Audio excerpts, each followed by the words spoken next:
గురుగారు నమస్కారం. మహాదేవ. ఎలా ఉన్నారండి? బాగున్నారమ్మా. మేమైతే చాలా బాగున్నామని చెప్పొచ్చు మీరు రావడంతోనే.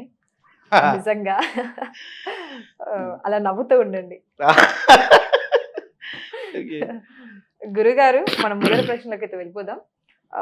కార్తీక పౌర్ణమి అంటారు. ఈ కార్తీక పౌర్ణమి అంటే ఏమిటి? దీని యొక్క ప్రాముఖ్యత ఏమిటి? ఈ కార్తీక పౌర్ణమి రోజున ఆచరించవలసిన నియమాలు, విధానాలు, చేయవలసిన పూజలేమిటి? చాలా మంచిదమ్మా. వాస్తవానికి ఏంటి అనంటే కార్తీక మాసంలో కార్తీక పౌర్ణమి అనేటువంటిది చాలా విశేషమైనటువంటిది. ఈ కార్తీక పౌర్ణమి ఏంటి అనంటే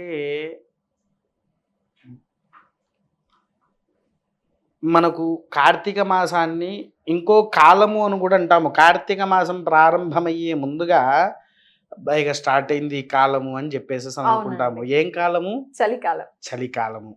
బాగా వణికిచ్చేసేస్తూ ఉంటది. అవును.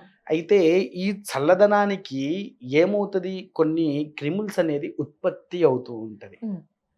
సైంటిఫిక్ ప్రకారంగా అయినా శాస్త్ర ప్రకారంగా అయినా మనకు తెలియని కొన్ని శక్తులు ఉత్పత్తి అనేటువంటిది అవుతూ ఉంటది. వాటిని నిర్మూల్యం చేయడాని కోసము మహాదీపాలు అనేటువంటిది ఈ కార్తీక పౌర్ణమి రోజున వెలిగించేటువంటిది. దీంట్లో ముఖ్యంగా ఏంటంటే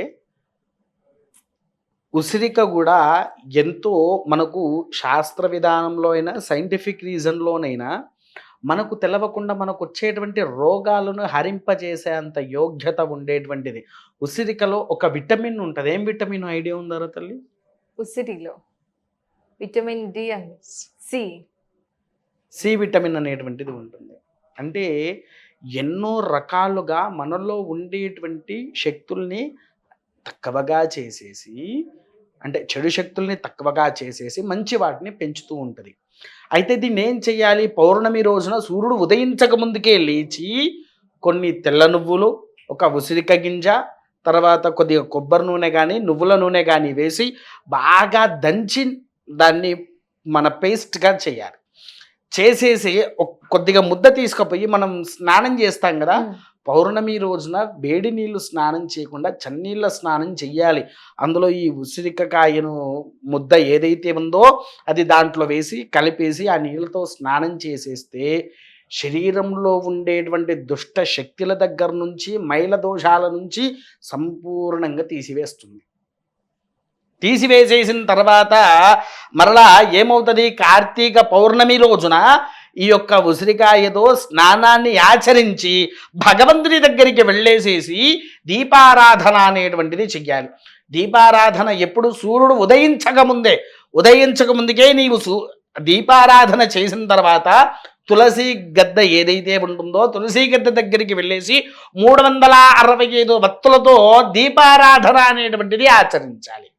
ఈ దీపారాధన చేసిన తర్వాత మరలా మనం దేవాలయానికి వెళ్ళి స్వామివారికి అభిషేక కార్యక్రమాలు ఏవైతే ఉన్నాయో వాటిని ఆచరించాలి. కార్తీక పౌర్ణమి రోజున ఉదయం పూట నీవు తులసి దగ్గర వెలిగించుకున్నావు, సాయంత్రం వచ్చిన తర్వాత సాయంకాలంలో సంధ్యా సమయంలో మళ్ళీ స్నానాధికాలు కూడా గావించి దేవాలయానికి వెళ్ళి ఆకాశదీపారాధన అయిపోయిన తర్వాత నీవు మరలా దీపారాధన చెయ్యాలి. అది కూడా 365 వత్తులు. దాంతోపాటు పాండవ పత్రి కలిపి పరమేశ్వరుడి ముందు దీపారాధన అనేటువంటిది ఆచరించాలి. గురుగారు మీరు అంటున్నారు కదా 360 ఒత్తులతో 65 ఒత్తులతో ఆ రోజు దీపం ముట్టియాలి అంటున్నారు. మరి ఈ 365 ఒత్తులతోనే ఖచ్చితంగా ముట్టియాలంటారా? దీనికి ఉన్న ప్రాముఖ్యత ఏమిటి మరి? దీనికంటే తల్లి ఈ 365 వత్తులు కూడా ఎందుకు వెలిగించాలంటే దీనికి ఒక శాస్త్రం ఉంది. సంవత్సరం మొత్తం కూడా దీపం పెట్టని వారు ఆ ఒక్కరోజు దీపం పెడితే ఆ ఒక్కరోజు ఈ వత్తులు వెలిగిస్తే మిగిలిన రోజులన్నీ వెలిగించినట్టే అనేటువంటిది మనకు శాస్త్ర ప్రమాణంలో ఉంది. అయితే ఈ దీపాలను వెలిగించిన తర్వాత బ్రాహ్మణుడికి సంకల్ప విధానయుక్తముతో ఒక దానము చెయ్యాలి తల్లి. ఏం దానము అనంటే పాత్ర తండుల వృక్షాధికా పాకాశుక వంటాక్షతం సాలగ్రామాది తథాయుక్తే దీపార్థం దాస్యతి అని చెప్పేసి అన్నారు. అంటే ఇత్తడి పళ్ళెం కానివ్వండి, స్టీల్ పళ్ళెం కానీ పెద్దది తీసుకోవాలి. తీసుకొని దాంట్లో బియ్యం వేయాలి. బియ్యం వేసేసి కూరగాయలు అన్నీ కూడా పెట్టాలి. కూరగాయలు పెట్టేసేసి దాని మీద 5 ఉసిరిక దీపాలు కావచ్చు, లేదా ఉసిరికాయలు దొరకని వారికి మనం పిండి దీపాలు అవునండి. తయారు చేస్తాం కదా, అవునండి. అవి ఒక 5 తయారు చేసి ఈ పిండి దీపాలు ఉసిరిక దీపాలకు మధ్యలో ఏదైనా ఒక్కదానికి బంగారపు వత్తిని జోడించి కింద 5టికి మాత్రం వెండితో తయారైనటువంటి చిన్న ప్రమిదలైనా సరే దీపాలను పెట్టేసి వాటి మీద ఈ యొక్క ఉసిరికాయను కానివ్వండి లేదా పిండి దీపాన్ని కానీ పెట్టాలి.